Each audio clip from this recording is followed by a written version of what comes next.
Como entrar na bolsa? Qual empresa escolher? Quanto você pode ganhar e quanto você pode perder? Você confere agora tudo sobre o investimento em ações. No cardápio do Tudo Sobre de hoje, você vai ver como começar a investir em ações, os riscos, o investimento inicial, ações preferenciais e ordinárias, como escolher as melhores empresas, dividendos e bonificações, tributação e os prazos. Ufa! Haja coração, já diria Galvão Bueno. Roda a vinheta. E aí, galera, você aí tá pensando em aproveitar as oportunidades da bolsa na baixa, mas ainda não investe em ações? Você vai ver agora quais são os primeiros passos bem do comecinho, Priscila. E primeiro, Sami, é bom lembrar que é um investimento de risco, a galera se empolga, então muito cuidado nessa hora. A economia comportamental, que explica as emoções por trás das nossas decisões financeiras, diz que a gente tende a subestimar os riscos e superestimar as possibilidades de ganho. Por isso, antes de tudo, tenha em mente que você pode sim perder dinheiro. E Sami, para quem está começando, tem dois atalhos principais. Quais são eles? Ou você vai num fundo de ações, porque aí, nesse caso, você está delegando a um gestor, que é um profissional por isso, lembrando que fundos de ações devem investir pelo menos 67% em ações, ou se não, você compra o ETF. O ETF também é um fundo, mas diferente de um fundo de ações, que tipicamente é ativo, onde o gestor quer bater o mercado, né, ganhar mais que um índice, o ETF ele replica o índice. Então, por exemplo, você tem o BOVA11, que é o ETF do Ibovespa, ou seja, ao invés de você comprar 70 ações, cerca de 70 ações que fazem parte do índice, você compra o ETF que está replicando as proporções. Eu gosto muito de ETF, não tem só ETF do Ibovespa, né? Você tem ações small caps, tem de alguns outros índices, mas é uma boa para quem está começando. Lembrando que na Easy Invest ETF não paga corretagem e a taxa de administração de fundo é 2% do fundo ativo, o ETF é bem pequenininho, mas tem menos gestor... Menos de 0,3, né? 0,3 no caso do Ibovespa, do ETF do BOVA11, porque cada ETF tem um.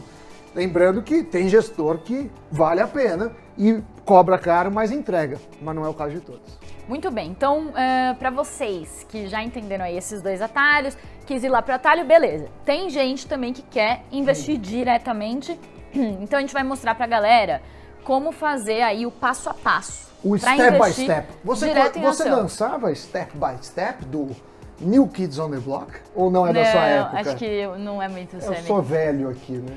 O Sami, umas referências assim, né? Uma coisa. Qual que era o desenho seu favorito? Ai, Sami, eu gostava de Castelo Rá-Tim-Bum, de Power desenho, Rangers, pô. Dragon Ball Z. Nenhum é desenho desses. Não, é sim. Power Rangers? Bom, vamos lá. Vamos seguir, vai. Tá, então vamos lá.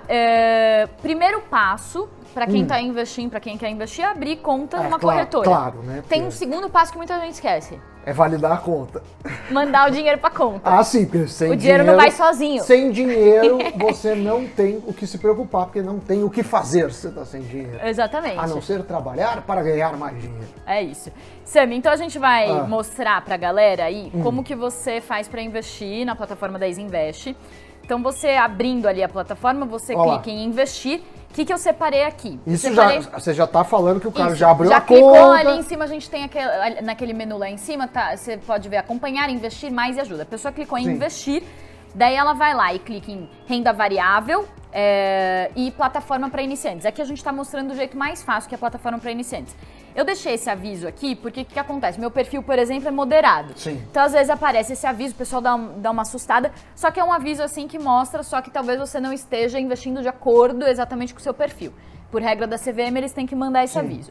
Bom, vamos para a nossa segunda foto, que mostra, então, ali uma ação, como que funciona na prática. Então, a gente clicou ali na ação da Anima. Aí o que você vê ali nesse quadrinho aqui? Você tem, por exemplo, a quantidade de ações que você quer comprar, o preço aproximado por ação, porque as ações, o preço é dinâmico, ele vai mudando a cada compra e cada venda, mas ali você tem mais ou menos um preço aproximado, e aí você consegue colocar qual é a quantidade de ações que você quer comprar, e ali você vê, por exemplo, as taxas e tal, taxa da B3 e tudo. Então, Sami, O que a gente tem que explicar aqui? A pessoa, ela vai, nessa plataforma por iniciante, você tem um preço sugerido para negociação. É diferente do home broker, que a gente já vai falar como que funciona, certo? É que isso é bem para iniciante. A gente vai falar agora também do watch das ações ou daqui a pouquinho? Daqui a pouquinho. Não, tá bom. Segura, galera. Mas vamos então já direto pro nosso home broker? Home broker já então, é a gente mostrou a plataforma para iniciante, foi lá, escolheu a ação, clicou, botou a quantidade, clicou em comprar, acabou. Tem home office agora, tem home broker, que já é mais Isso, até uma home piada broker peça. existia já faz tempo. Home broker. Ó, aí aqui a gente tem o home broker também, então você clicou ali em ações, em renda variável ou em home broker, você chega aqui nesse ambiente. Home broker já é para os iniciados. Já é para os iniciados. Sim. Aí o que você tem que saber? O ativo ali, por exemplo, a gente colocou da Petrobras, Petro 4, que é o código da Petrobras. Preferencial, né? Das ações preferenciais. Aí tem ali o preço e você tem essa abinha aí, validade. Então tem, por exemplo, hoje tem executa ou cancela. Sim. E tem o prazo para 30 dias.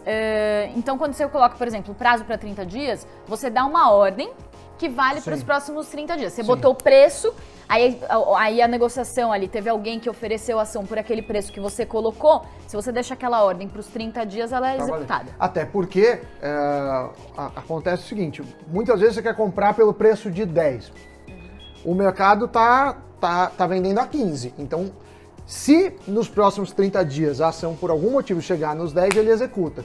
Então é uma maneira de você montar estratégias, deixar lá, isso vale para compra e também para venda, e usar a ferramenta, né, do home broker. Então já é para pessoas que têm uma noção, para mim essa ação é interessante se custar tanto, a outra não é. E tem muita gente que compra mercado. O que é comprar mercado? Você vê quanto tá valendo a ação, põe comprar no preço que tá e vamos tchau. pedir para os meninos colocarem de novo, que é o hoje, por exemplo.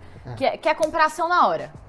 Quer comprar, foi lá, pôs o ativo, botou o preço, coloca, por exemplo, validade hoje, colocou a ordem para hoje, naquele preço. Colocar o preço que está sendo negociado, né? Exato. E ali, por exemplo, nos destaques, você tem ali os preços, quanto que a ação está sendo cotada ali, em média, no momento. Muito bem. E daí depois você clica para enviar a ordem, enviou a ordem. E correu e foi para a galera. Exato. Sami, só para finalizar essa parte de home broker. Seu boneco. Não. Sami, para terminar essa parte de home broker. Aí, por exemplo, tem gente que acha que vai lá, o presidente da Petrobras, o Roberto Castelo Branco, vai lá e coloca o preço da ação. Colocou. Então o preço da ação vai ser R$30. Não é isso. Assim. Como que funciona na prática? Como que é formado o preço ali da ação? Não, claro que tem empresas, como é o caso da Petrobras, que grande parte das ações não ficam circulando no mercado. A gente chama isso de free float. Então você pode comprar uma parte que é a que está disponível no mercado.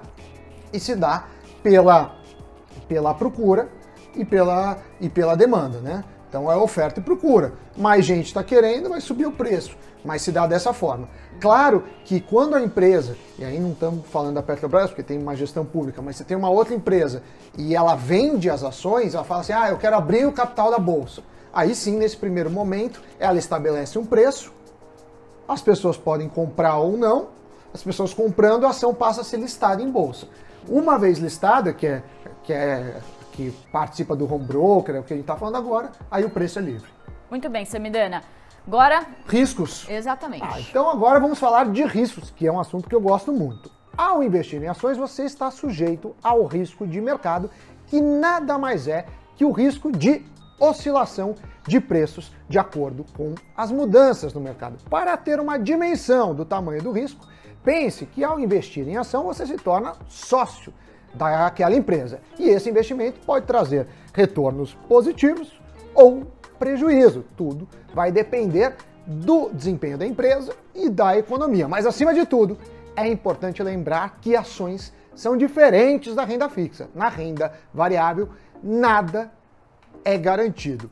E e ninguém vai te assegurar que você vai ter o que você investiu de volta. Buscar ações de empresas mais consolidadas, por exemplo, pode envolver menos risco, mas menos risco também implica em menos retorno. Já empresas menores, como por exemplo a small caps, elas têm maior volatilidade em média. Então você tem potencialmente mais retorno, mas também, por outro lado, mais risco, dona Priscila. Muito bom. Eu gosto que você me dá um aperitivo. Um aperitivo. Dê um aperitivo aí do que a gente tem no mercado de ações, Sim. e como que você faz a análise. Mas daqui a pouco a gente vai falar um pouco mais disso. Sim. Mas então, basicamente, né, Sami, você tem que entender que você virou sócio da empresa. Tá junto com ela. Tá junto e misturado. Exatamente. Também Então, não você tá adianta correndo você risco aí. achar que se a empresa for bem, vai subir o preço. Porque se ela for bem, mas dentro do esperado, já estava no preço. Para ela subir o preço, ela tem que ir melhor do que se espera. Melhor que a expectativa do mercado. Que é a expectativa. E para ela cair preço, ela tem que ir pior. Então tem empresa que dá lucro, mas cai o preço, porque o lucro foi menor que o esperado. Tem empresa que dá prejuízo e pode dar prejuízo e subir o valor da ação. Então não é tão fácil assim. Então sempre o preço é formado pela expectativa do mercado. Só muda o preço quando muda a expectativa. E por que muda? Porque temos novas informações, porque as coisas acontecem, que Muda às a vezes conjuntura. você tem crises, às vezes você tem externalidades. Muito bem. Muito bem, Priscila. Então vamos para o nosso próximo tópico, que é o investimento inicial. A gente já falou um pouco aí sobre as ações, como que você compra, os preços. Agora a gente vai falar sobre mercado fracionário e mercado padrão. Basicamente, no fracionário, você compra ações individualmente e no padrão, você compra em lotes, que normalmente são de 100 ações, 1.000 ações ou 10.000.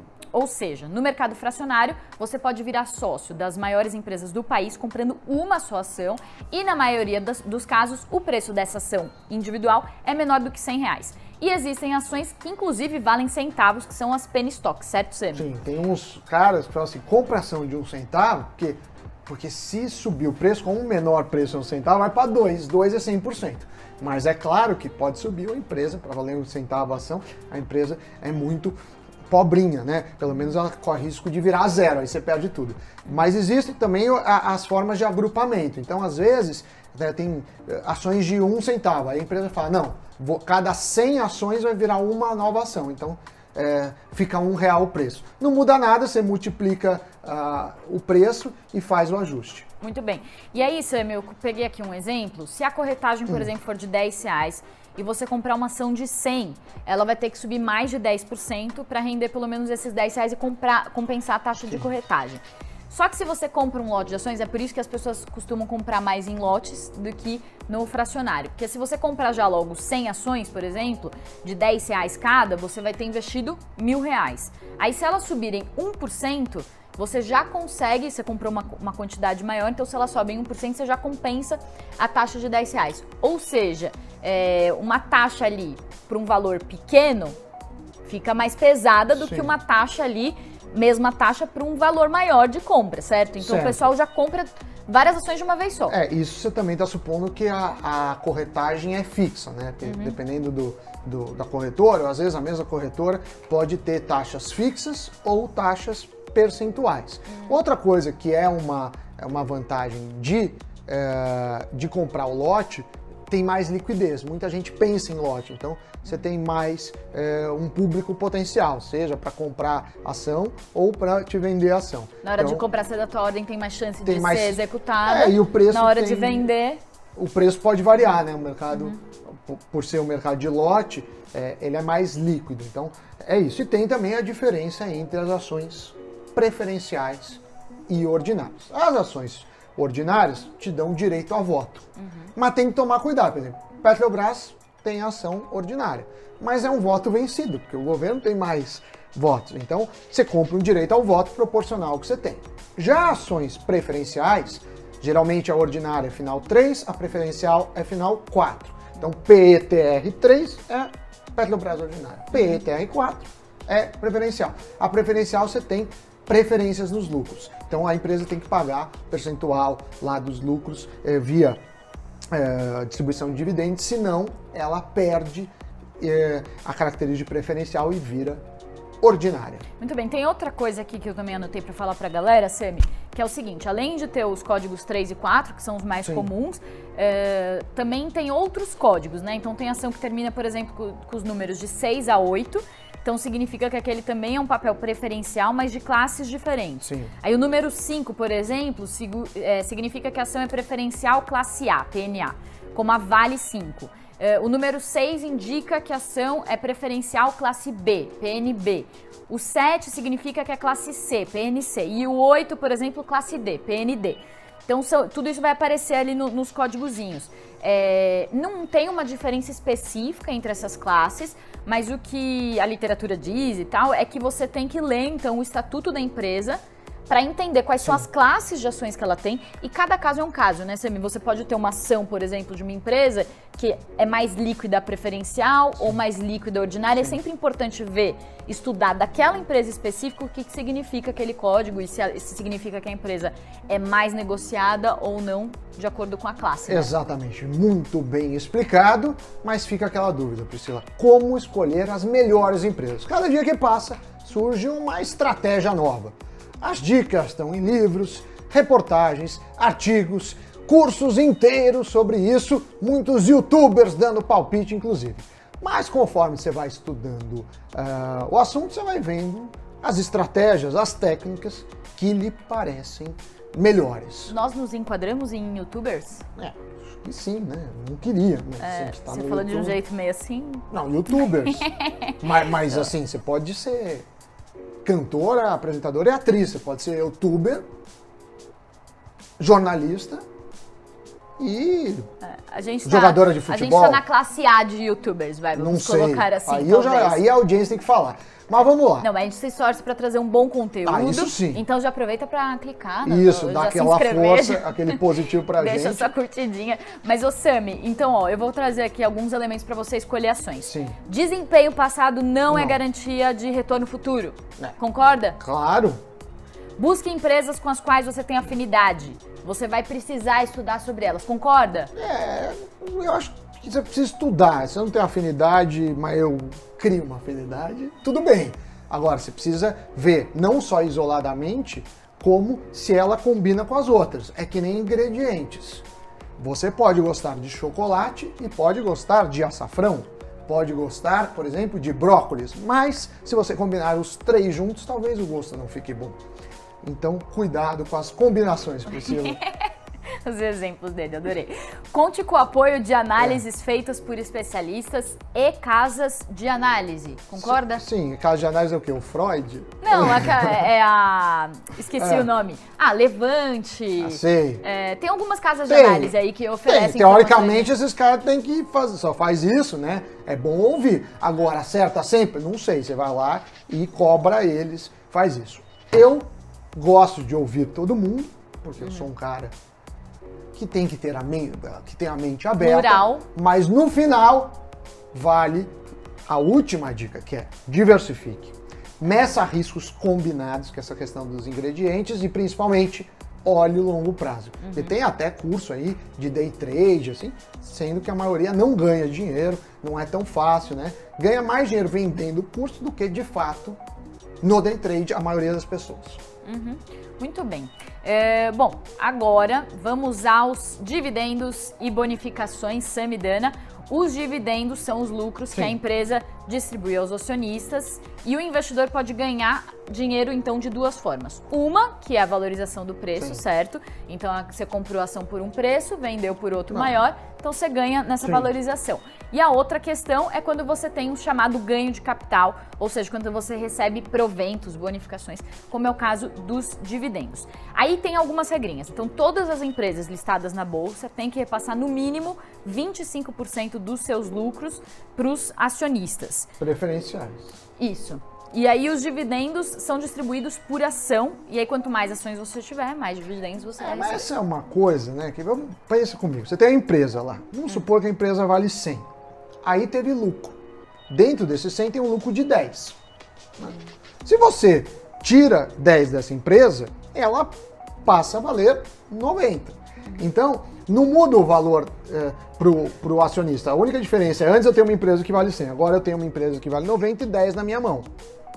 Então, tem gente que fala assim, eu quero ações que têm bons dividendos. Muita gente fala assim, para mim, se a empresa não pagar dividendo, mas estiver reinvestindo e crescendo, eu estou feliz.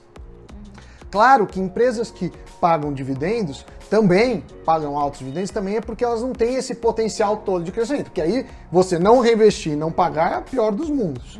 Então elas acabam sendo empresas mais sólidas. Sim. Mas isso faz parte da teoria de finanças. Porque tem as carteiras recomendadas de dividendos, né, que as corretoras oferecem, né, inclusive na Isinvest o pessoal tem as carteiras recomendadas de ações. Tem. E aí dentro, isso que você falou das boas pagadoras de dividendos, né, uma diferença aí que tem também entre tipos de ações, essas boas pagadoras de dividendos normalmente elas são líderes de mercado, então uma Ambev da vida, por exemplo, já tem um negócio mais consolidado, distribui mais lucro. Já uma empresa que está ali mais no comecinho, ela precisa ficar reinvestindo no negócio, né?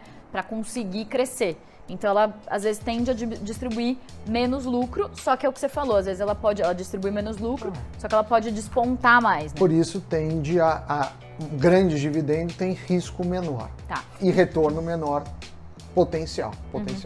Só mais uma questão então sobre essas bonificações e tudo. Os dividendos são um tipo de provento mais comum, mas a empresa também pode distribuir juros sobre capital próprio, bonificação e direitos de subscrição são outros tipos de proventos aí que a empresa pode distribuir ao investidor, porque tem muita gente que acha que é só comprar e vender e ganha com isso, mas vem ali um dinheirinho às vezes. Vem um dinheirinho e, enfim, aí entra em detalhes, mas o direito de subscrição você pode vender o direito, enfim, mas não deixa de ser uma espécie de bonificação. Mas agora eu quero falar na parte que é chata, que é tributação, mas é importante. A tributação acontece no momento do resgate. O imposto de renda é cobrado sobre o rendimento e não sobre o valor total. E a alíquota para ações é sempre a mesma, de 15% quando tem lucro. Exceção para as operações de compra e venda do mesmo dia, que são os chamados day traders. Esses sim têm uma alíquota maior, que é de 20%. Existe também uma isenção de imposto para compras e vendas menores que R$20 mil por mês. Por exemplo, se o investidor comprar R$15 mil em ações e 3 meses depois o valor da carteira subir para R$21 mil, ele deve vender R$20 mil em um mês e R$1.000 no outro se ele quiser continuar com a isenção. Se ele vender todas no mesmo mês, você vai falar, bom, ele teve lucro de 6 mil, né? Então ele 15 mais 6 dá 21, ele vai tributar os 6 mil de lucro. Ele vai tributar 15% sobre os 6 mil. Não fica na isenção. Não fica e você vê que ele vai pagar sobre o todo, né? Um outro exemplo é se o investidor vender R$17 mil em ações da Ambev em uma operação em janeiro, ele já está isento de R, já que o valor é menor que R$20 mil. Mas se também em janeiro ele comprou e vendeu no mesmo dia ações da Petrobras, caracterizando um day trade no valor de R$5 mil, eu te pergunto, ele vai pagar imposto? Sim. Sim, mas só sobre bem. A operação de day trade. Exatamente. Que aí vai ser a alíquota de 20%.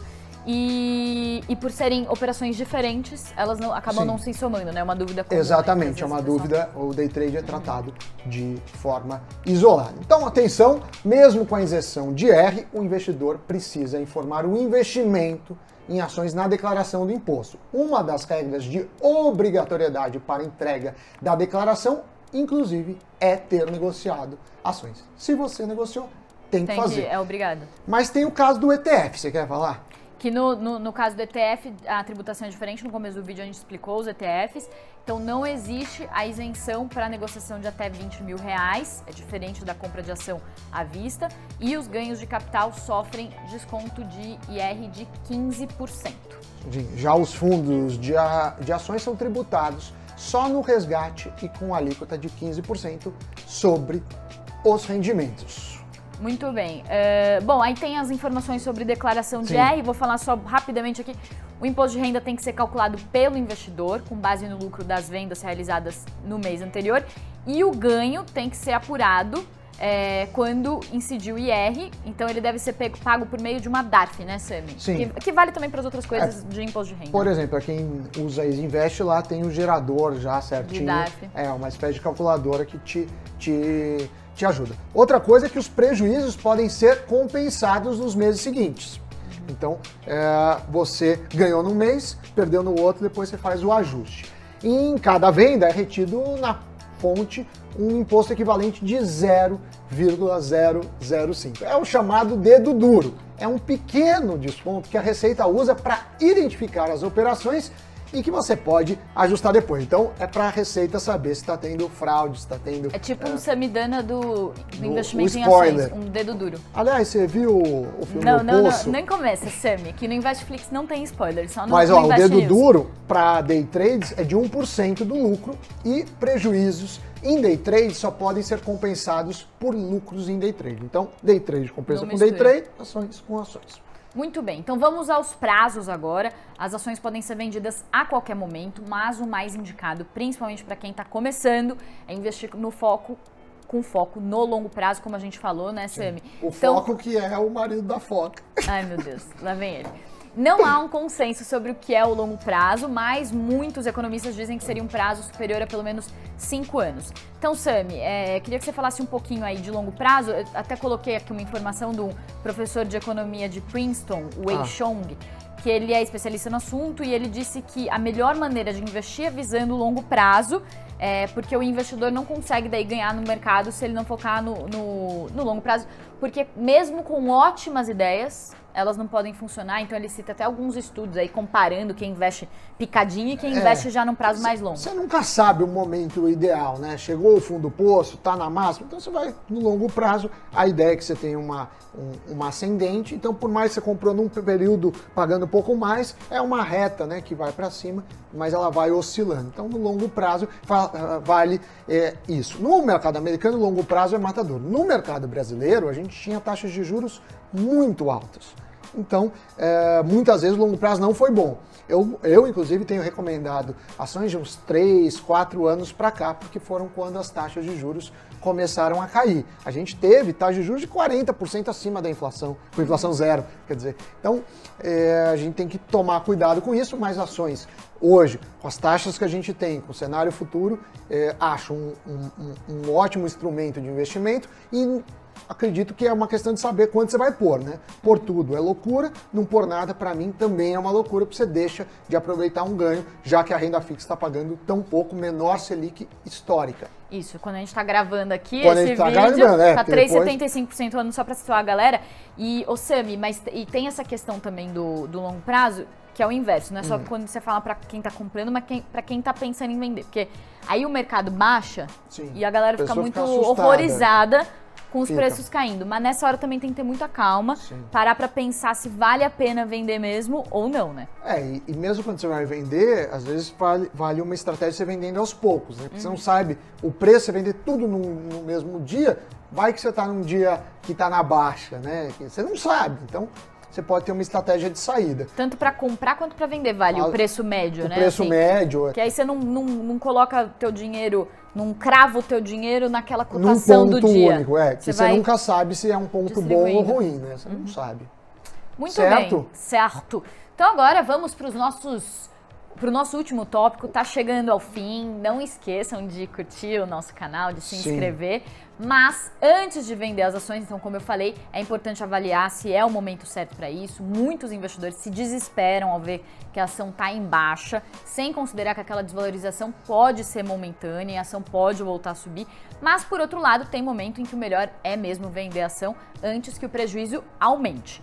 E aí, se o investidor quiser vender a ação, se ele acha que é hora de realizar o lucro, quer ganhar, embolsar aí o que ele ganhou, para evitar perda, o caminho é muito parecido com o da compra. Você entra no seu home broker e muda a opção da ordem, de compra para venda. Então, assim como na compra, o investidor deve colocar o valor ali pelo qual ele quer vender e a quantidade que ele pretende vender também. Exatamente. Lembrando que a pessoa às vezes vai vender porque precisa do dinheiro. Às vezes tem gente que usa ações para fazer um patrimônio para aposentadoria ou vai comprar alguma coisa. Então também tem essa estratégia. Então fique ligado nas dicas. Se curtiu o vídeo, aí deixa seu like, acompanhe, toca o sininho. E também lembrando que a gente tem o canal do Investflix, tem o Invest News e tem o site que tem tudo, que é o investnews.com.br. Lá você tem até a abinha do Investflix, são vídeos mais educacionais. Falando em educacional, você não sabe quem é o seu boneco? Você pode ver a escolinha do professor Raimundo, então. O seu boneco, sim. Eu sei que então tinha aquela capinha ali. Capinha não, ele tinha uma meia. Uma meia, tá. Mandem referências para a Priscila, que é muito jovem e não conhece a infância. E mandem referências de gente jovem pro Samidana, que tá um pouco desatualizado. Não gosto, eu acho chato. Anime eu acho chato. Você gosta de anime? Eu... Não sabe também. Ai, Sammy, hoje em dia o que eu consigo assistir é jornal, eu sou economia. um velho num corpo de velho. Você é uma velha num corpo de jovem. Pode ser. Tchau, gente. Tchau, gente. Valeu.